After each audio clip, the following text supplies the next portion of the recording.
Poin yang perlu kita perhatikan dalam hidup adalah yang pertama tadi, janji Allah yang pertama banyak-banyak bersyukur.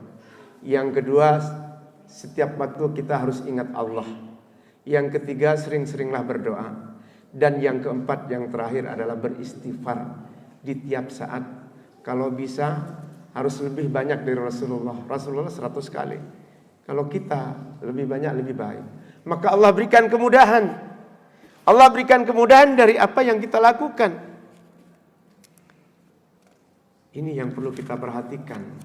Karena tidak ada sesuatu yang tidak kita inginkan kecuali hanya mendapatkan ridho Allah. Siapapun kita pasti banyak masalah. Kalau saya tanya satu persatu di antara Bapak Ibu, pasti tidak ada yang tidak punya masalah. Pasti punya masalah. Ini dalam hidup sudah seperti itu. Kadang capek. Memang seperti itu. Itu adalah ujian.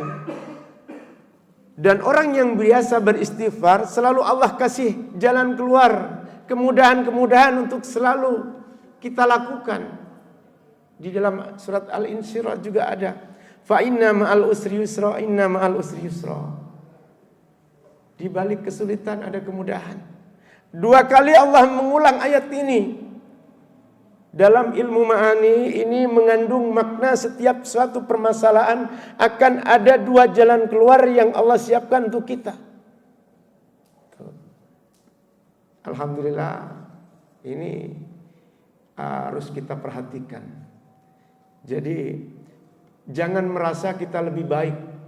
Jangan merasa kita karena sering sholat, sering ngaji, sering ini saya merasa lebih. Jangan. Banyak-banyaklah merasa kurang. Dengan begitu kita tidak segan-segan untuk melakukan apa yang diridhoi oleh Allah Subhanahu wa taala. Bapak Ibu yang dirahmati Allah, saya rasa cukup ya. Waktunya sudah kurang Mas Ustaz.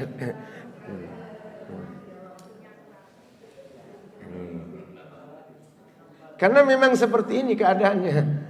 Saya mau berangkat, ditelepon sama apa yang harus saya sampaikan. Ternyata ini yang harus saya sampaikan. Allah berikan kemudahan. Jadi untuk kehidupan kita selanjutnya, kita harus banyak-banyak bersyukur kepada Allah.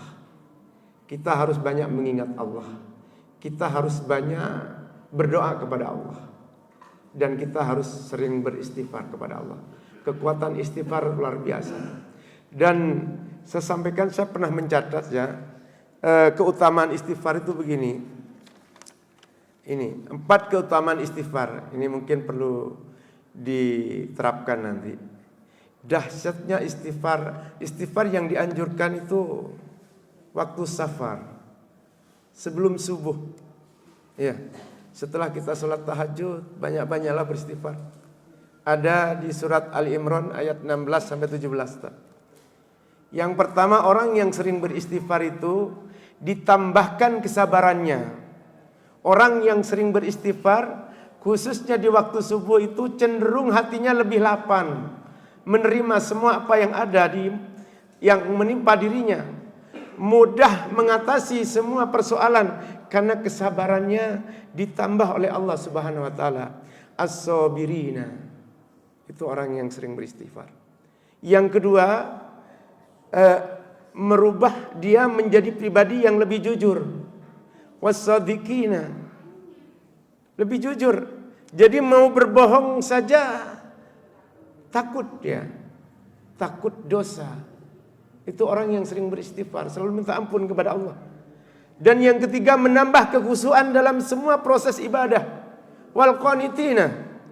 Kalau solat makin khusyuk, orang yang sudah beristighfar terlatih, maka istighfarnya membantu untuk lebih khusyuk dalam beribadah. Terus yang terakhir, yang keempat, wal munfikina, bertambah harta. Hartanya bertambah, bisnisnya lancar, pekerjaannya lancar, rizkinya diberikan kemudahan. Itu orang yang terbiasa sudah beristighfar. akan dimudahkan itu. Maka harapan saya yang saya sampaikan di sini, saya bukan menggurui Bapak Ibu. Saya tidak merasa lebih pintar daripada Bapak dan Ibu.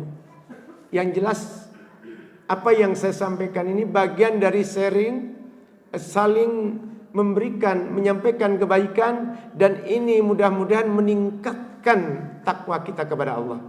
Harapan yang terpenting bagaimana kita menjadi orang yang bertakwa. Poin yang harus kita perhatikan di setiap aktivitas yang kita kerjakan, bagaimana aktivitas itu lebih mendekatkan diri kepada Allah, bukan malah menjauhkan dari Allah. Kita perlu evaluasi dalam keseharian kita. Apakah sholat kita tambah? Apakah baca Quran kita tambah? Apakah puasa kita tambah?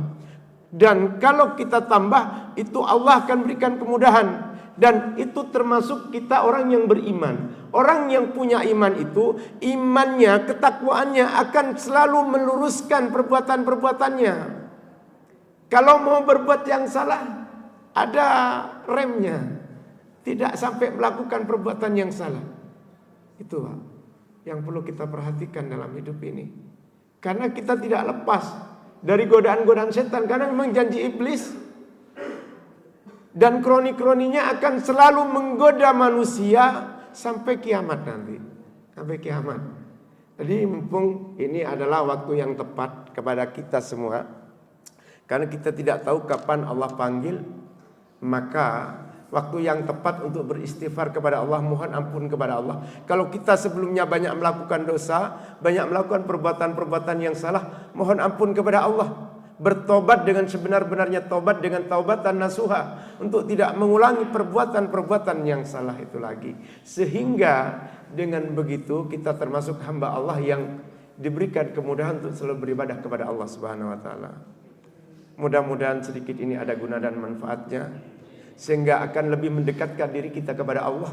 Dan kita termasuk insan-insan pilihan Allah yang ketika Allah panggil, Allah memberikan predikat kepada kita husnul khatimah, sehingga nanti di akhirat bisa bereoni di surganya Allah. Amin ya rabbal alamin.